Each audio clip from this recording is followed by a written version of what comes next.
Good morning.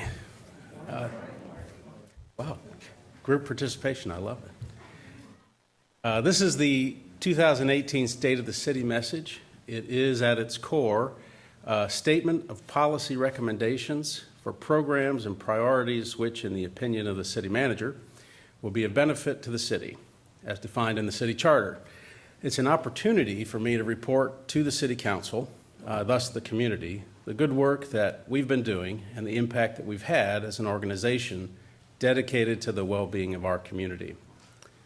I view my role as city manager very much through the lens of stewardship. One of the city's 6 core values is stewardship. We define that as being responsible with the resources the community entrusts to us. But I particularly like this amalgam of many definitions. It says to be a steward is to be entrusted with resources you do not own that you cannot profit from in order to serve. I think that describes perfectly what the city government aspires to be. So applied here in Columbia, residents trust us with their sales tax, their property tax, their fees and rates, and they expect the best possible service in return.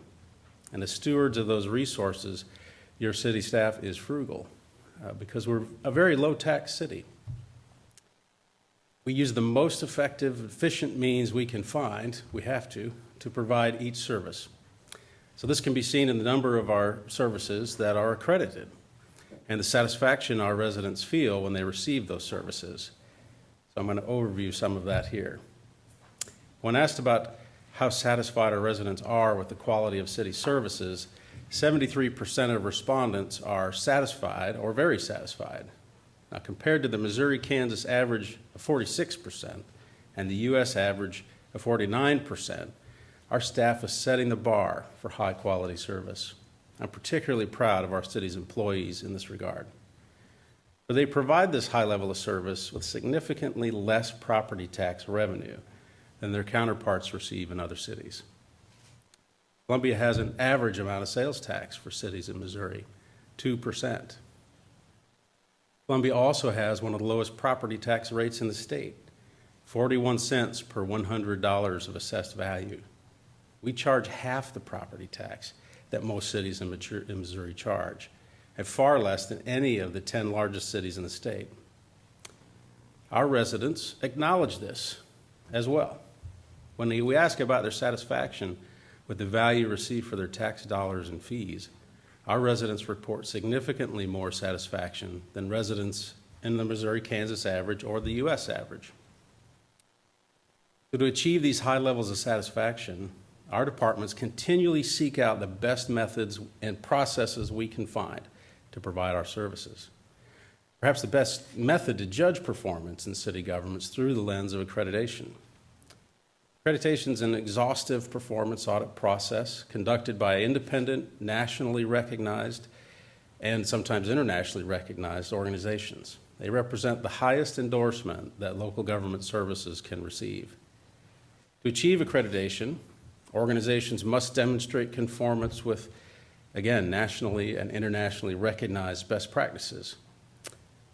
Originally recognized for excellence in 2001, our Public Works Department has been accredited longer than any other in Missouri. Other accredited departments include the city's water utility, sewer utility, stormwater utility, solid waste utility, the Community Development Department, Convention and Visitors Bureau, the Health and Human Services Department, and the Economic Development Department. And over the course of the next 2 years, we will very likely see police and fire departments join that list, as well as Parks and Rec. So once these 3 achieve the result, all the departments of the city that can be accredited will be. Pretty proud of that. Stewardship is also evident in our major strategic plan goal to reduce poverty in Columbia. We've made remarkable progress. There we go. When we started our plan just 3 years ago, we were shocked that African American unemployment, can we go back to that one? There we go. Was 15.7%, when white unemployment was just 4.4%. So we chose to do something about that, do something more than we had previously done to to address this gap. We focused on the creation of living wage jobs. And I'm happy to report we made big progress.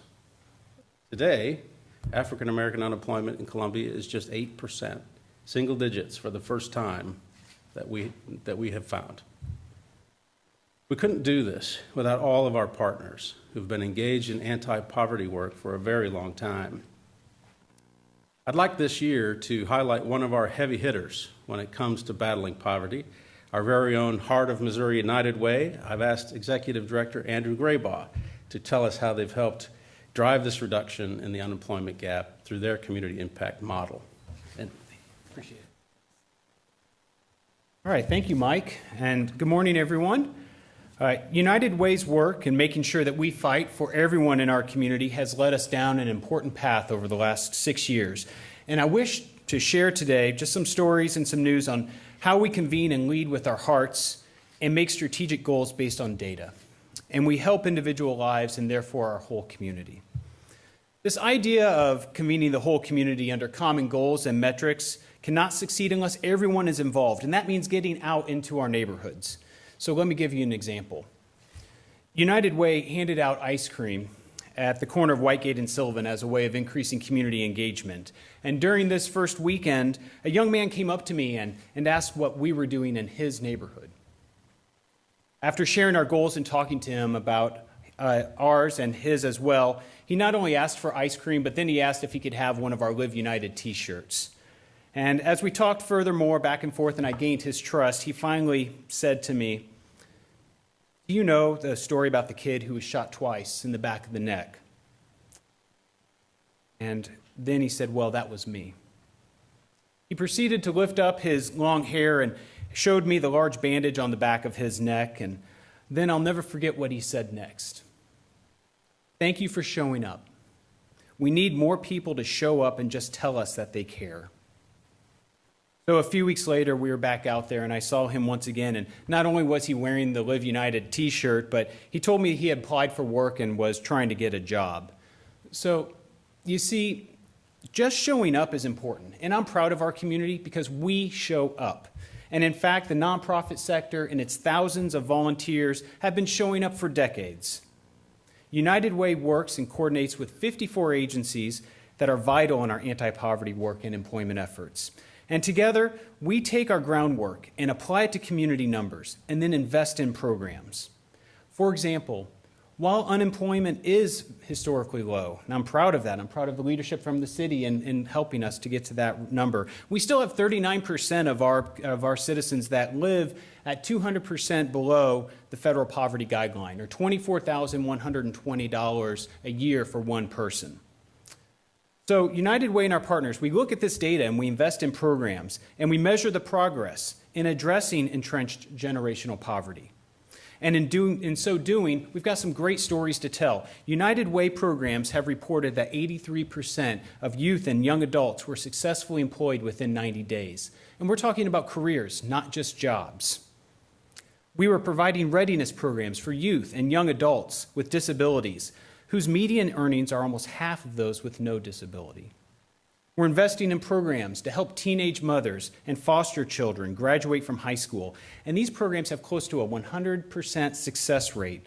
In doing so, we know that getting that diploma is the very first step in altering someone's life and setting them up for an opportunity for higher earnings. So in other words, we're addressing the current challenges that are threatening the future by making strategic investments today. In using data, we measure and make sure there's impact.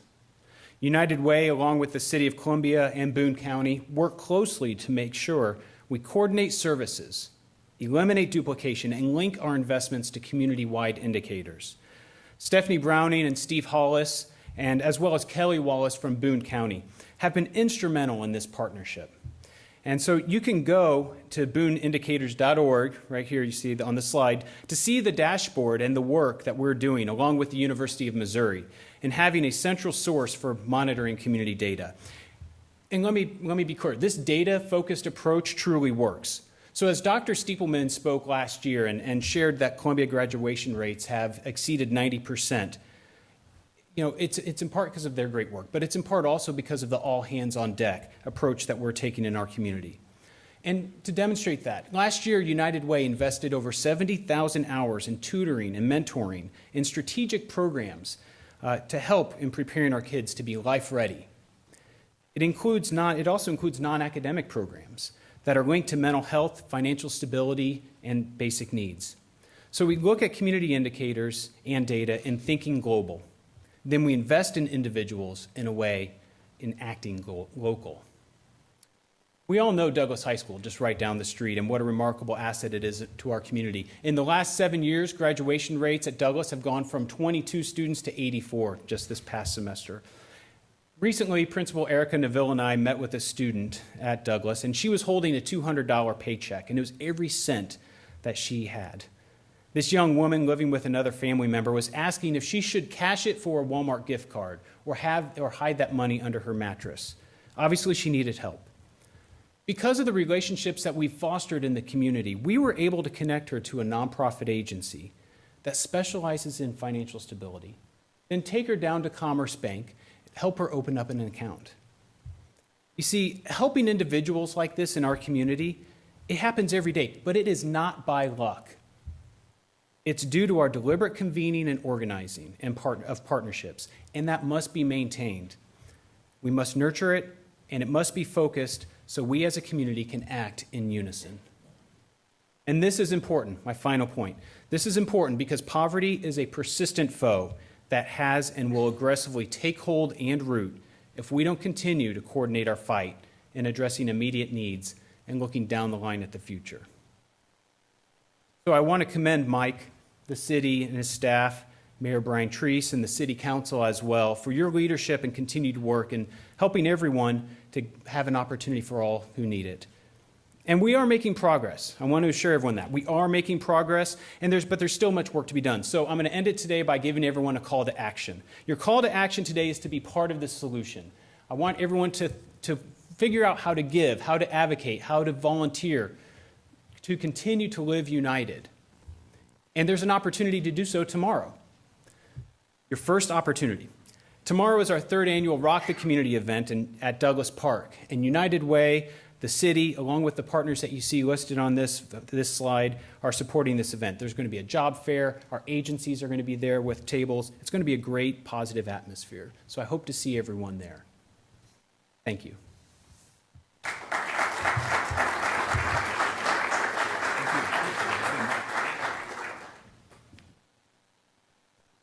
Thank you, Andrew. We would not be the city we are without the United Way. Thanks for everything you do. Okay, I'm going to shift gears a little bit and go ahead. So other partners, we all know the great work United Way does. We have so many other partners that pitch in and help in the ways the city can't move the needle on. So Moberly Area Community College is an organization that does a tremendous amount of work. Columbia College, Stevens College, University of Missouri, all of our poverty-focused nonprofits such as Central Missouri Community Action and Job Point, and of course the city's efforts to create quality jobs. This whole point about working together, creating a multiplier effect, we've been able to make an impact and be true stewards of our community. It's always good to reflect on some of what we've accomplished in the past year, and so I want to stress, even with the shrinking resources we have, and I'll come to that more in a bit, as I contemplated the state of the city, I kept thinking about the Community Scholars Program.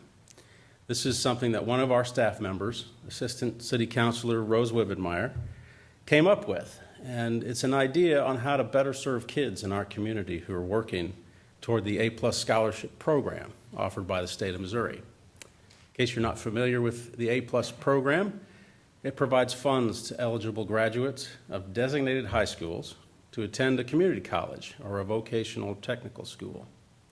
The one requirement to receive the scholarship is 50 volunteer hours, 25% of which can come from job shadowing.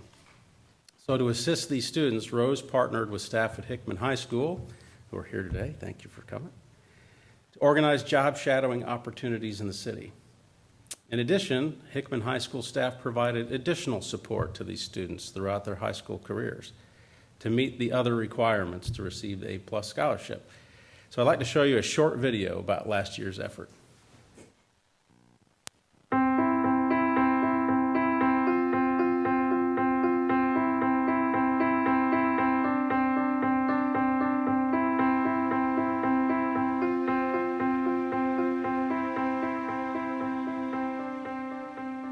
Community Scholars Program is like a way for kids to like get a job or like to see like what they want to do in life.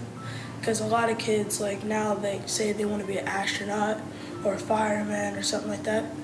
But like let's say when they get older and they try the Columbia Scholars Program, they might want to be something else, like maybe a police officer. They might find that cool, or a doctor. So I guess it's like a way to like really see what you want to be like when you grow up.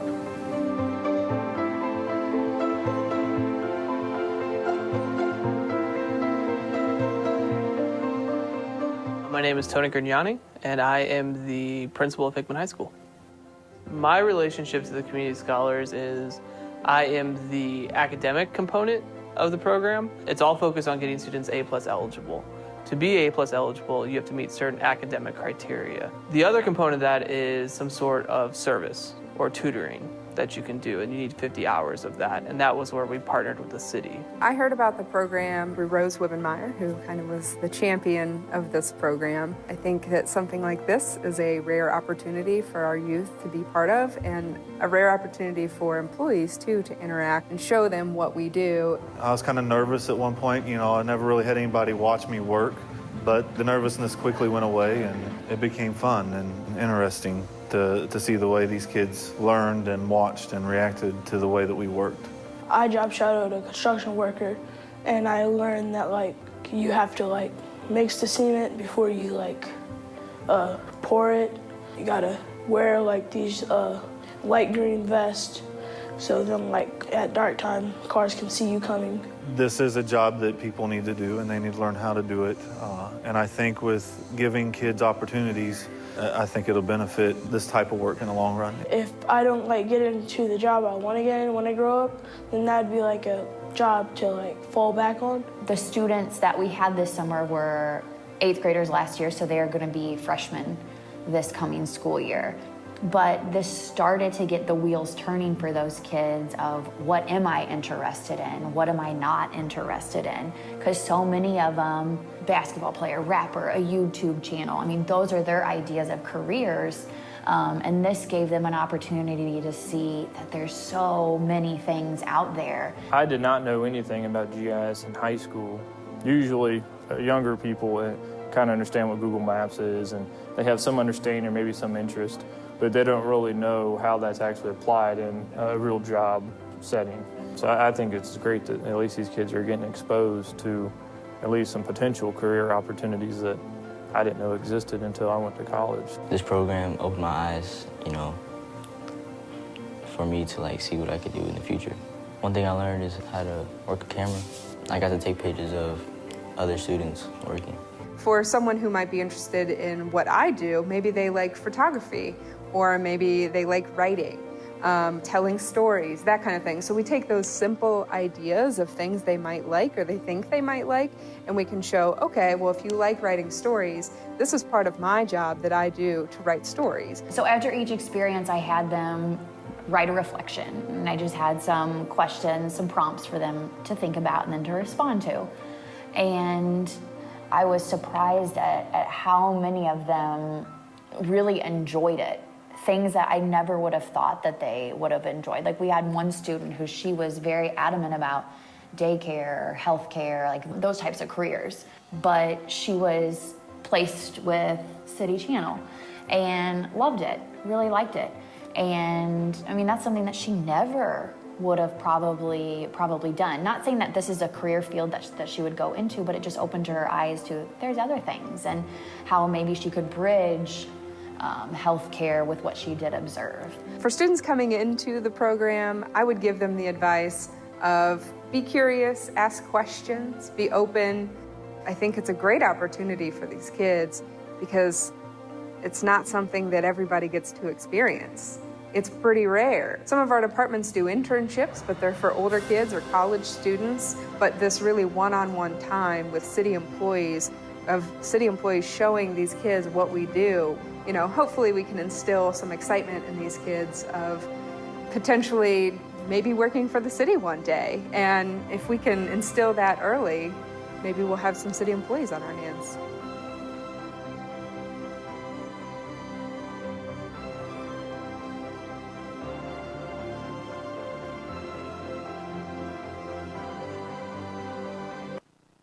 Well, this program demonstrates the stewardship I look for from city employees. A lot of credit here. Even with the limited resources we have, this idea received the Missouri Municipal League's Innovation Award for 2017. So I'm really proud of that.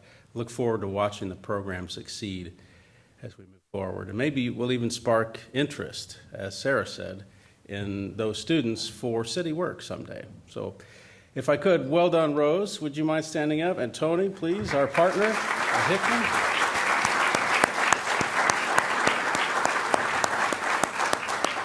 Really appreciate all the city staff and high school staff that assisted in those shadowing opportunities. So, you know, this word keeps coming up. I say it a lot, stewardship. I'm particularly proud of the improvement that we see in citizen satisfaction with our efforts in customer service throughout the city. 68% of our residents are satisfied or very satisfied with the level of customer service they receive from city employees. That's 26 points higher than the Kansas, Missouri average, 18% higher than the U.S. average. Another way to say that is our residents are significantly happier with the service they receive than their counterparts are in other parts of the country. The implementation of our contact center has had a powerful impact on the survey statement. It was easy to reach the right person at City Hall. So due to the great work of our folks in the contact center, the number of people who agreed or strongly agreed rose from 57% to 66% in just 1 year. And only 47% of our residents agreed with that when we started asking the question in 2005. The contact center, combined with the work of our community policing initiative, which I'll get to here in a minute, has had a dramatic impact on the number of calls for service to 911. So look at that. Over the last 4 years, the number of calls we handled in the police departments dropped by more than 4,800. We still have an amazing number of calls, and I'll get to that in a minute too. So overall, the state of our city is one where people are generally happy, generally love the service they receive for their tax dollars, and they know how to get the city government's help if they need it. We continue to move the needle of service in a positive direction. And that really sums up the current state of the city. And now, as we turn our attention to the other part of that charter language, so as we look toward the future, there are 3 priorities facing us in the coming year, which will need particular attention. So the need for a drinking water ballot is one, the need for expansion in fire and police services, and the need for the city to diversify its revenue base away from our current reliance on sales tax are critical. Columbia is in an enviable location when it comes to water. Unlike many places in the U.S., water here is plentiful, and our source for drinking water starts out cleaner than most. This enables us to make the water high quality for a relatively low cost. Once again, survey results attest to this. However, a fair bit of our drinking water infrastructure is well past its useful life. Some of it dates from the early 1970s. We must replace old equipment, add water towers to maintain water pressure for residential use, but more importantly, fire department use, and work to regain the capacity we naturally lose over time from wells and the treatment plant. So these projects will cost a little over $48 million, and therefore will require the use of bonds to finance that level of expenditure. So if voters approve the water ballot issue, a rate increase of 11% would occur over the course of the next 4 years, 3% each year for 3 years, and then 2% in the 4th year to pay for the bonds. This would cost the average residential ratepayer $3.25 per month when fully implemented. Now, as the city has grown over the years, the fire department has added staff and stations. Our goal is to provide the maximum amount of geographic coverage such that times to calls for help are average around 4 minutes. And it's time now to add stations and staff to keep up with the growth the city has seen. We have the capacity in our public improvement fund to build a fire station at the location it's needed most, which is east of Highway 63 and south of Interstate 70. The staffing needed to operate this station exists now, and building and staffing the station will be included in the proposed budget I will transmit to the City Council in July. Now, planning ahead, we included a project in the capital improvement sales tax ballot to purchase land in the southwest part of the city to locate a municipal service center, which includes a fire station. I'll recommend a method to accelerate this land purchase in my proposed budget as well. Now, as we turn our attention to the police department, I do have to stick with the survey and point out that satisfaction with crime prevention has gone down over time. Our survey respondents also tell us that it's the most important police service to provide. So it's important, but satisfaction is low. So what have we done to address this? Well, we created the Community Outreach Unit at the police department, a dedicated group of officers who get to focus most of their time on building relationships with our residents, building trust with some of our most stressed neighborhoods. It was not without some angst that we pulled 6 officers out of patrol and assigned them to this unit. They will tell you if you ask them. And after all, when you compare our calls per officer to other cities, we have some of the highest call volumes there are. Doing the work of community policing means you're not going to answer 911 calls on a regular basis. Now, you may be called to respond when you're needed during your shift. So we've seen amazing things happen in Columbia with the work of this team. Over the last 2 years, the 3 neighborhoods in which our officers are assigned have seen a 22% reduction in the 8 categories of crime we track the most. The city as a whole has only seen a 6% reduction. So another way to look at this is, if the total citywide drop in the number of crimes, 45% of the drop occurred in the neighborhoods with community policing. Now, that said, we did see an increase citywide in homicide and larceny, and also in 2 of the strategic plan neighborhoods. Now, even though homicides did not exceed the standard deviation, meaning statistically it's a normal year, it's still deeply troubling to have 9 homicides in 2017. Nearly all of those, by the way, involve the sale of drugs. We do have some good news. Thanks to a grant from the Department of Justice, we added 2 officers to the Community Outreach Unit.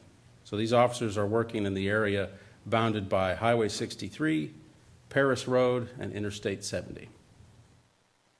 We're also going to begin the construction of the new police station in the 2nd Ward at the intersection of Rangeline Street and International Drive. This decentralization of the department is aimed at improving response times and citizens' proximity to officers where possible. And finally, the City Council has passed the Community-Oriented Policing Resolution, which directs me to conduct a 6-month process to design a citywide community-oriented policing program for the Columbia Police Department. It also includes a transition plan, a timeline, a budget for modifying current department policies, procedures, operations, and implementing the new program, as well as an evaluation process that includes goals, objectives, and measurable outcomes. So the work we're now engaged in should result in a compelling vision for the future of policing in Columbia. If the City Council places that vision before voters, it will be the community's decision whether to pay for that vision or to have us struggle on as we are. I want to compare other cities in Missouri to us. We have a very low property tax rate. You've heard me say that. And this means the owner of a home in Columbia pays a lot less in property tax than they would if they lived in the same house in 26 other cities in Missouri. In fact, the Daniel Boone Regional Library and I'm not saying anything bad about the library, I love my library, but they receive more funding each year from property tax than the city government does. So that gives you a sense of how little we raise in property tax. When you look at your total property tax bill, the city's portion is close to 6% of that. So here's a comparison of the 10 most populous cities in Missouri. If we could, there we go. So as you can see, Columbia is the 4th largest city and the fastest growing, of course, yet we have the lowest property tax rate by far. In fact, the average of these cities is $1.09 per $100 of value. That's more than double our tax rate. So while we take some pride in this fact, it also explains a great deal about why we have such low levels of staffing and lower pay than many cities, even in police and fire departments. You know, for example, O'Fallon and St. Peter's don't have city fire departments, which is our 2nd largest general fund expense. So Columbia's sales tax, we should look at that, that's what we rely on, is average for Missouri, but producing less and less funding due to the majority of taxable transactions now moving to the internet and the fact that those online retailers do not have to pay sales tax to cities. So retail is suffering across the country as well. And as is the writing of this speech, we're on pace to see America double the amount of retail space that closes this year over last year. Last year was a record in retail closures. Both years, we're going to see more retail closures than we experienced in the worst year of the Great Recession in 2008. So our strategy for decades has been to rely on sales taxes and how fast the city grows to keep our property tax rate to the minimum. That strategy is no longer capable of moving us forward or even keeping pace with the needs of our community. In 2 months, I will deliver a budget recommendation to the City Council aimed at addressing this unsustainable financial situation. So in summary, city staff's keeping faith with the community to the extent that resources allow. We provide industry-leading stewardship with 9 accredited departments and bar-setting resident satisfaction. Our survey also says that our community is starving for more community policing and better roads. Unfortunately, there just are fewer dollars to do that, and there will be less each year until we either pay sales tax on internet purchases or switch to a property tax. So going forward, we may not be able to meet citizen expectations in some areas. Our purchasing power does not match demands for service. Our residents should expect less service from city government in future years. After all, we as a community are not actually buying much of it. Well, that's the message I want to leave with you today. So thank you for coming. I appreciate it. I will take questions in the lobby. I had a lot of people in the audience beg me last year to do that between the press and I and not inflict it on all of you. So what I'm going to do is say thank you for coming, and I will talk to every member of the press who wants to talk. You can set up in the lobby. We'll have an interview out there. So thank you all very much for coming.